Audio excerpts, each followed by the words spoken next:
এসেছি এখন জসবন্ত থাডাতে। জসবন্ত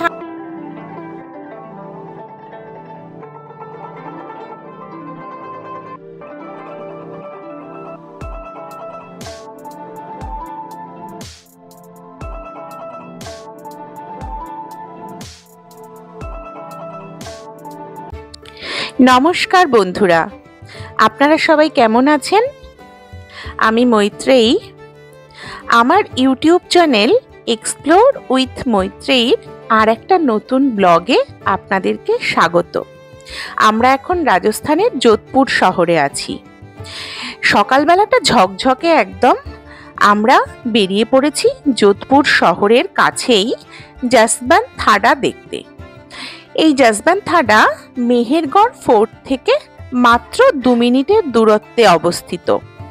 মেহেরগড় ফোর্ট আমরা আগের দিন দেখেছিলাম, তো আজ সকালে বেরিয়ে পড়েছি জসবন্ত থাডার উদ্দেশ্যে। এই জায়গাটার একটা অসাধারণ ল্যান্ডস্কেপ, আর পুরো জায়গাটাই ভীষণ নির্জন, নিরিবিলি ও সুন্দর। হ্যাঁ, আর বন্ধুরা প্লিজ আমার চ্যানেলটা সাবস্ক্রাইব করে দেবেন যদি আমার ভিডিওগুলো ভালো লাগে, আর লাইক কমেন্ট অবশ্যই করবেন।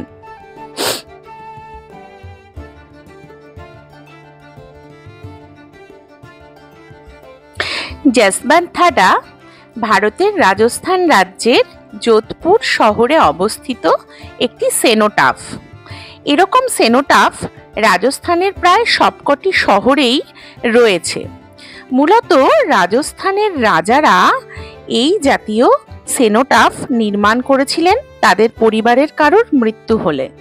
তো আমরা চলে এসেছি এখন জসবন্ত থাডাতে। জসবন্ত থাডা ঢোকার আগেই এখানে সেই লেকটা আছে। এই লেকটা খুব সুন্দর, আর চারপাশের ল্যান্ডস্কেপটা দেখার মতন। পেছনে মেহরানগড় ফোর্ট দেখা যাচ্ছে। জাস্ট 2 মিনিট মেহরানগড় ফোর্টের দিকে যে রাস্তাটা গেছে, ঠিক তার উল্টো দিকের রাস্তাটাতে আসলেই জসবন্ত থাডা। তো এখানকার ল্যান্ডস্কেপটা অসাধারণ। চতুর্দিকে পুরোটাই পাথর আর পাথর, আর তার মাঝখানে লেকটা। তো এই লেকটা পার করে আমরা ভেতরে যাব। জসবন্ত থাডা মূলত রাজাদের সমাধিস্থল। এখানে এই যোধপুরের যে সমস্ত রাজারা মারা গিয়েছিলেন, তাদের পোড়ানোর পর সেখানেই একটা সমাধি সৌধ বানিয়ে রাখা হয়েছে। তবে এটার আরেকটা বিশেষত্ব এটাই যে এই জসবন্ত থাডাতে যে মার্বেলটা ইউজ করা হয়েছে সেটা দিয়েই তাজমহল বানানো। তো এই জন্য জসবন্ত থাডাকে রাজস্থানের তাজমহলও বলা হয়ে থাকে, বা যোধপুরের তাজমহলও বলা হয়ে থাকে। খুব সুন্দর কারুকার্য। আমরা ভেতরে পুরোটা দেখব।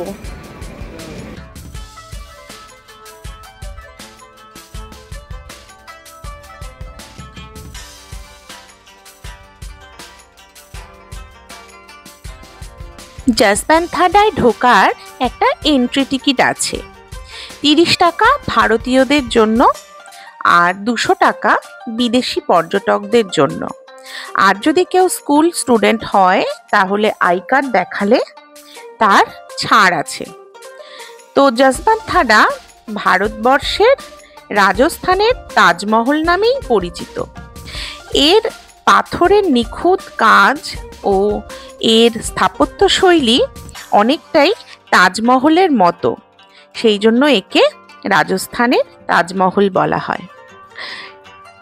1899 সালে যোধপুর রাজ্যের মহারাজা সর্দার সিং তার পিতা মহারাজা যশবন্ত সিং দ্বিতীয়র স্মরণে নির্মাণ করেছিলেন এই জসবন্ত থাডা।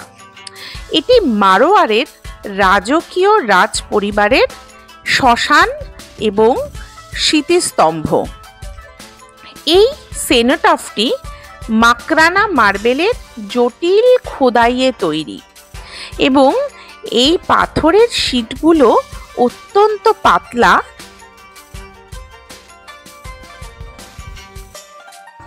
তো আমরা চলে এসেছি জসবন্ত থাডার ভেতরে, টিকিট কেটে চলে এসেছি। তো জায়গাটা অসাধারণ, এত সুন্দর। কিন্তু এখানে না সেলফি স্টিক অ্যালাউ নেই, তো সেলফি স্টিক রেখেই এলাম। তো হাতেই মোবাইলে ক্যামেরা করছি। জসবন্ত থাডাতে ঢোকার পর এই লেকটা আর চারপাশের ল্যান্ডস্কেপটা এত অসাধারণ, মুগ্ধ হয়ে গেলাম জাস্ট দেখে।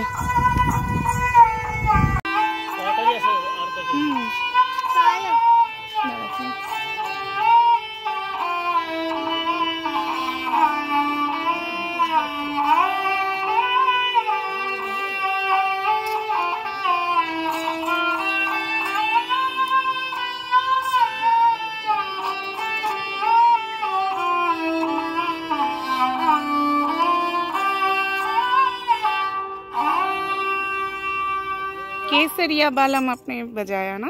ये है राजस्थान के। तो ये काट लकड़ी का है, ये जो आप बजा रहे हो ये लकड़ी से बना है? ये बांस की लकड़ी से बना हुआ है। बांस की। और ये वो वाला वो लोहे का ना? नहीं, ये जो सिल्वर का है। सिल्वर का है। ये गिटार जैसा आप वो तार पे? हाँ, ये तो गिटार वाला तार है। और ये नारियल का है। नारियल का है। अच्छा। ये बकरे का चमड़ा है। ओके। ये भैंसे का सींग का है। Okay okay. और ये जो घोड़े के पूंछ के बाल लगते हैं। ओह, बहुत सारी इंस्ट्रूमेंट से होता है। बोलते हैं जो रावण हत्ता। रावण हत्ता बोलते या यहाँ से तो रावण का जुड़ा हुआ है बहुत। ये रावण का ससुराल है ना, इसलिए। हाँ, मंडोर गार्डन है ना रावण। हाँ हाँ हाँ हाँ। थैंक यू भैया, अच्छे रहना।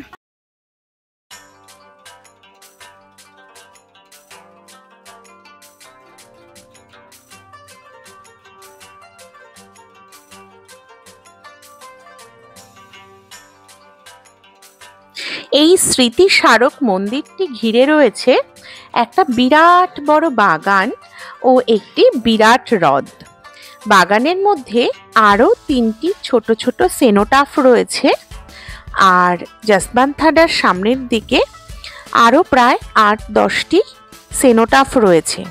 এই সবগুলোই যোধপুরের রাজপরিবারের সমস্ত সদস্যদের উদ্দেশ্যে নির্মাণ করা হয়েছে।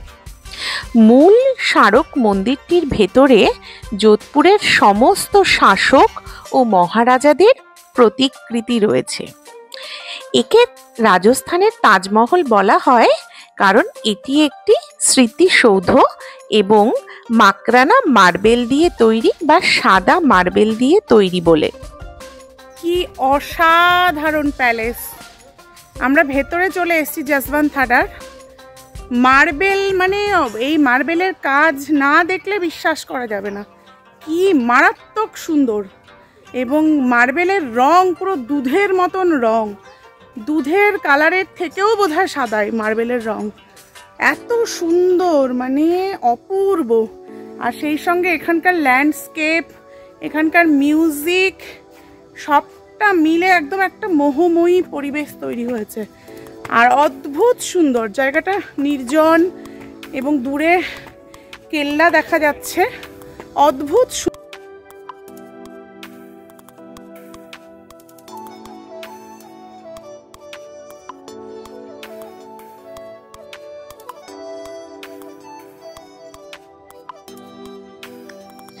যশবন্তথাডা নির্মিত হয়েছে মুঘল আর্ট ও রাজস্থানী আর্টের মেলবন্ধনে। এই যে দূরে ছত্রিগুলো দেখা যাচ্ছে, এগুলি যোধপুরের রাজপরিবারের সদস্যদের মৃত্যুর পর এখানে দাহ করা হয় এবং সেই দাহস্থলে তাদের প্রত্যেকের নামের উদ্দেশ্যে একটি করে ছত্রি নির্মাণ করা হয়। ছত্রিগুলো রাজস্থানী স্থাপত্যে উঁচু গম্বুজ আকৃতির প্যাভিলিয়নের মতন করে নির্মাণ করা।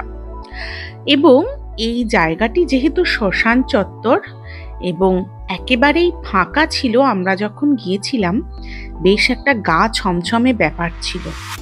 সকালে তাজা রোদ্দুর আর উত্তরে ঠান্ডা হাওয়া, আর তার সঙ্গে দূরে ওই মেহেরানগড় কেল্লা দেখা যাচ্ছে। সব মিলিয়ে একটা অদ্ভুত রোমাঞ্চকর পরিবেশ তৈরি হয়েছিল। ইচ্ছে করছিল এখান থেকে নেমে ওই ছত্রিগুলোর ভেতরে যাই, কিন্তু একটু ভয়ও লাগলো, যেহেতু শ্মশানের দাহ করবার জায়গা, তাই আর নামলাম না। এবার চলে আসছি যশবন্তথাডার দিকে। যশবন্তথাডাকে মারওয়ারের তাজমহল বলা হয়। যশবন্তথাডা মেহেরগড় মিউজিয়াম ট্রাস্ট যারা পরিচালিত এবং ওরাই দেখাশোনা করে, পরিষ্কার পরিচ্ছন্ন করে রাখে। এবং বিভিন্ন উৎসব এই জসবন্ত থাডার চত্বরে পালিতও হয়।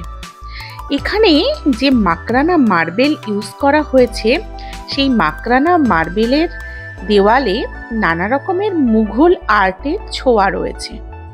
নানা রকম ফুল, পাতা ও আলপনা মার্বেলের গায়ে নিখুঁতভাবে খোদাই করা রয়েছে এবং ফ্রেস্কো আর্টের মাধ্যমে পুরো মুঘল স্থাপত্য ও রাজপুত স্থাপত্যের একটা মেলবন্ধন ঘটানো হয়েছে।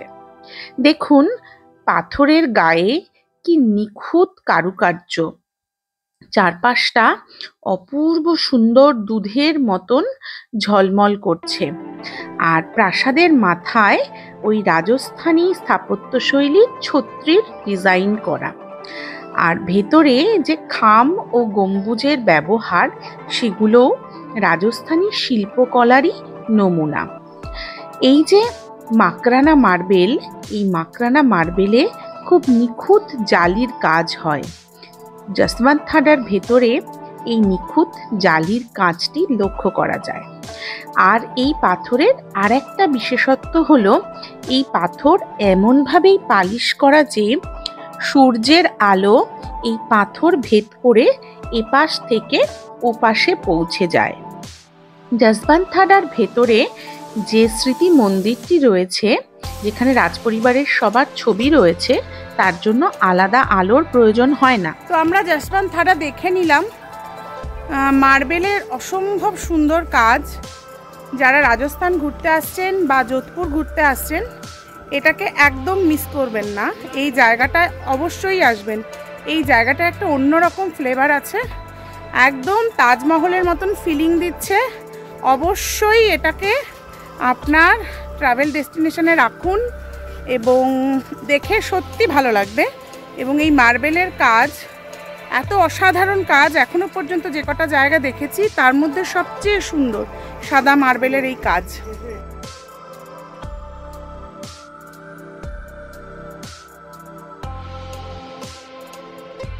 জসবন্ত থাডা দেখে আমরা ফিরে যাচ্ছি, কিন্তু এর দেওয়ালে লুকিয়ে থাকা কত স্মৃতিকথা, গল্পকথা ফেলে যাচ্ছি, যা হয়তো কোনোদিন আমাদের জানা হবে না।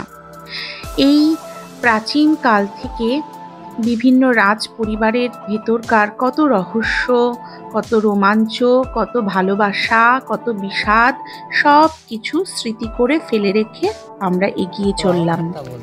रावण हत्या रावण हत्या हत्या। और आप जो ये सूर लगा रहे हो, ये कौन सा सूर है? ये जो वो है ना, अगर तुम मेरा साथ देने का वादा करो, वो वाला नहीं, ये राजस्थान का फोक सॉन्ग है। राजस्थान का फोक सॉन्ग अलग है ना। अच्छा, हिंदी गाना था। ये हिंदी गाना था। Okay okay okay.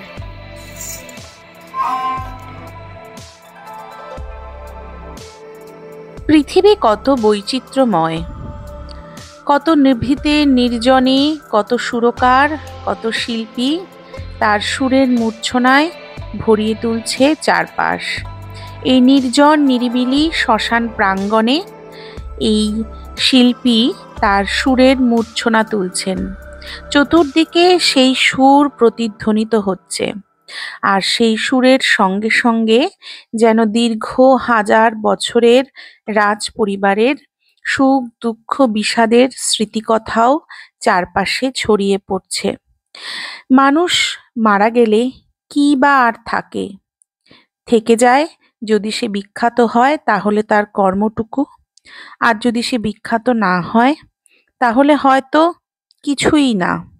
এই ছত্রিগুলোই বারবার আমাকে মনে করিয়ে দিচ্ছিল রাজপরিবারের সেই মানুষগুলোর কথা, যারা হয়তো কিছুই না, শুধু এই ছত্রি স্মৃতি।